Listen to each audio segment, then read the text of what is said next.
È ancora ricoverato all'ospedale di Schiavonia, ma non in pericolo di vita. L'anziano aggredito e rapinato nella mattinata di lunedì 10 novembre al cimitero di Saletto, nella Bassa Padovana. Fondamentali per gli inquirenti le tracce di sangue rinvenute sulle scarpe del presunto aggressore, un 41enne di origine siciliana senza fissa dimora, già noto alle forze dell'ordine e sottoposto a fermo di polizia giudiziaria con l'accusa di rapina pluriaggravata. Secondo la ricostruzione dei carabinieri della compagnia di Este, l'uomo avrebbe colpito la vittima alle spalle, minacciandola con un oggetto appuntito per farsi consegnare il portafogli.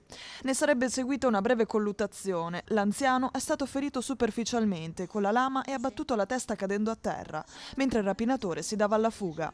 Le indagini, scattate grazie alle immagini di videosorveglianza, hanno permesso di individuare in poche ore un'auto scura fuggita dal paese. Il veicolo è stato rintracciato in un distributore della provincia di Verona, dove i militari hanno bloccato il sospettato. Durante la perquisizione sono stati trovati abiti compatibili con quelli ripresi dalle telecamere, forbici e le scarpe macchiate di sangue. Poco dopo, su indicazione del fermato, i carabinieri hanno recuperato anche il portafogli della vittima, gettato in un prato vicino al cimitero. L'uomo si trova ora nel carcere di Rovigo.